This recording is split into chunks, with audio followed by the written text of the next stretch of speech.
everyone, I'm Jeff Hampton with the STR Law Guys. Welcome to our YouTube channel. Today I want to talk to you about Living Trusts 101.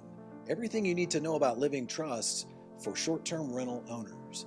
By the way, if you wait around to the end of this video, I'll also provide you a free ebook, 5 strategies to protect your short-term rentals and provide you peace of mind. Okay, let's start for a second. Listen, if you own short-term rentals, maybe you just bought an Airbnb, maybe you're looking to try to get it started, you're trying to figure out some important things that you may want to know about trusts. Do you need a trust? Is a living trust important? Well, actually, let's break down this because people get confused about this. There's a big difference between a living trust or a domestic asset protection trust, a foreign asset protection trust. And so we're going to take a few moments to break down the concept of living trusts. In order to do that, you really have to look at it from 2 perspectives. 1 from estate planning, 2 from asset protection.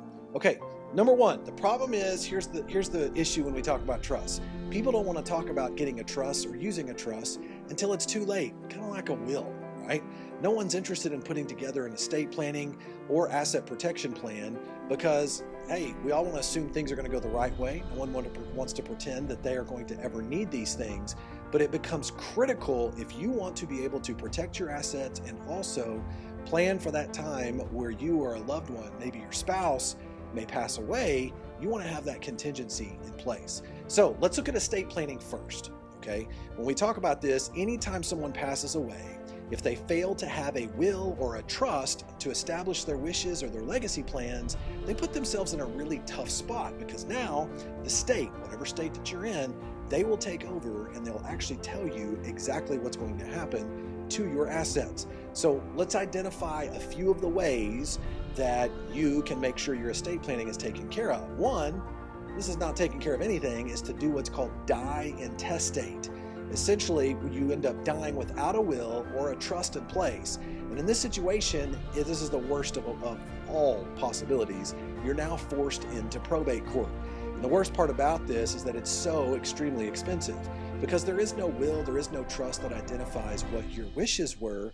And guess what happens? All that ends up taking place is lawyers make a lot of money. Everybody else ends up getting rich off of your estate. And you'll also have a judge deciding how your legacy, your entire estate, how it's going to pass and whether it's going to go to certain family members or not. And so if you have multiple assets in different states, here's another problem with it. Multiple assets in different states. Let's say you've got a short-term rental in Tennessee, a short-term rental in Florida, maybe you have a short-term rental in California. Well, now you're going to actually have to go into probate for each and every one of those states in order to deal with those assets in different states. So here's the reality of it. It's expensive, it's unfair, this is the worst possible option. You do not want to die without a will or a trust, okay? Now let's take a look at option number 2. What if you die with a will? Maybe you have a will in place. Now, the good news about this is if you have a will and it's done properly, you at least make your intentions known regarding what should have been done with your estate and what's going to be done with your assets. The problem is that a will, for the most part, in most states, does nothing more than force your estate into probate court, which now means you end up having to still get an attorney, you still have to show up, you still have to get in there and make your argument that the will is valid. Here's the other problem. You can end up having people show up. You can have family members that contest the will. Maybe they come in and claim that you were not of sound mind at the time you provided the information for the will, or they just think it's flat out unfair. You can get attacked with litigation over an extended period of time, which, look, once again, someone attacks it may be completely frivolous, but you're putting yourself out there. A will is not as protective as many people think it is in terms of making sure your assets pass according to your wishes. So that's one of the things I want us to understand here. And plus, here's one of the other negative things about a will is it actually makes it available for public record for people to see. It becomes a little bit politicized, and I say politicized, publicized, I should say, in terms of for people to be able to see that, particularly if you have a lot of assets, okay? So that's number 2. Now let's talk about number 3, a living trust. A living trust, here's the good news about a living trust. It's never subject to probate, and it is always private. So if you set up a living trust, you're never going to have to worry about probate court. All of your assets are private. There's no judges. There's no public spectacle. The living trust can be perpetual, which means a trust, the great thing about it is it lives forever in theory, right? It outlives everyone. And it creates a legacy plan that helps avoid will contests or challenges by other people who claim that they have some right to your assets. Now, how does a living trust work? Let's break this down. It's really to be broken up into three parts. When you look at a living trust, number one is what's called the settlor.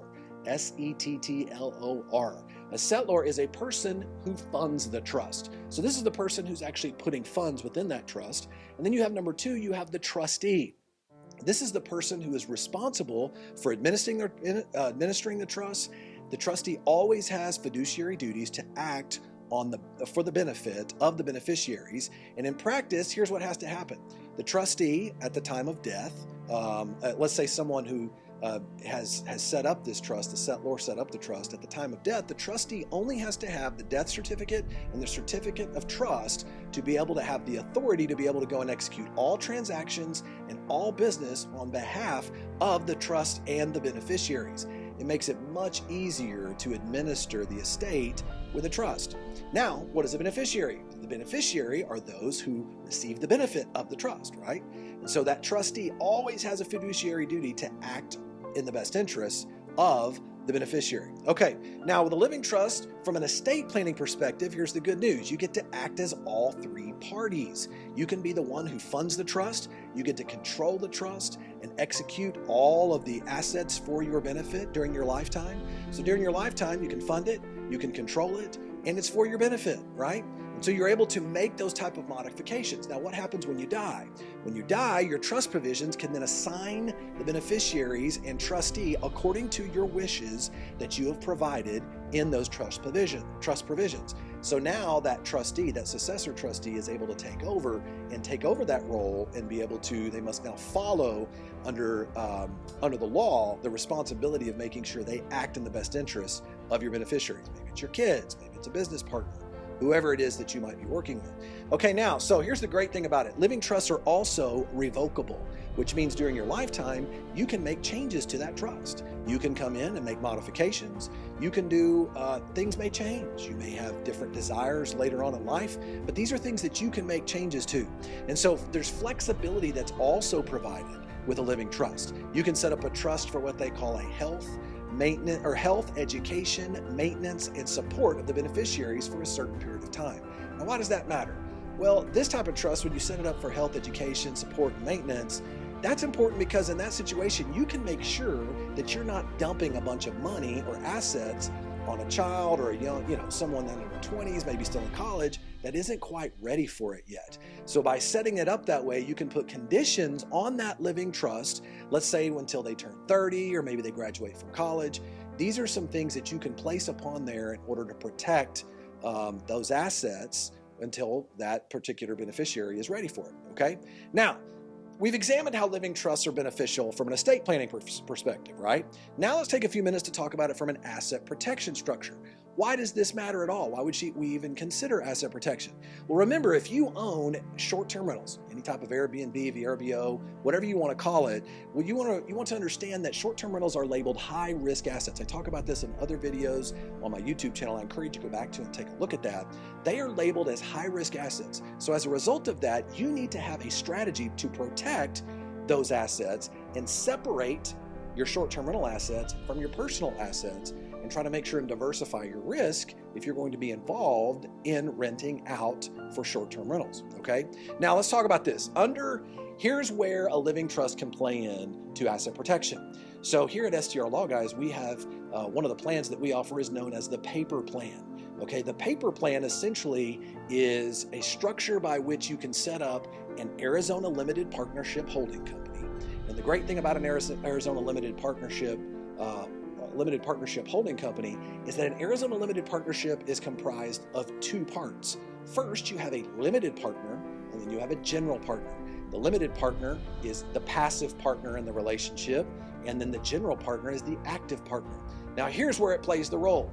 Under the paper plan, the Arizona limited partnership creates an allocation where the trust, a living trust, acts as the limited partner and owns 99% of the assets, all of your short-term rentals down at the bottom, right? Maybe you have a short-term rental in Tennessee, maybe you have a short-term rental in Florida, a short-term rental in Georgia. These are all in their own separate LLCs owned into the Arizona Limited Partnership. Now, having that limited partner trust, now can act both as the estate planning benefits we've already talked about, but under Arizona law, here's the benefit. In the event of a crisis event, let's say that somehow one of your short-term rentals is sued, that same living trust that provides you all of those estate planning benefits can now sever from that relationship, sever from the trust. That trust can sever from the limited partnership and provide protection by exiting that limited partnership. So I've tried to put some visuals here down in front of you so that you can see that and understand the difference here. So essentially, you're diversifying your risk. Now, do you get the protection from the trust itself?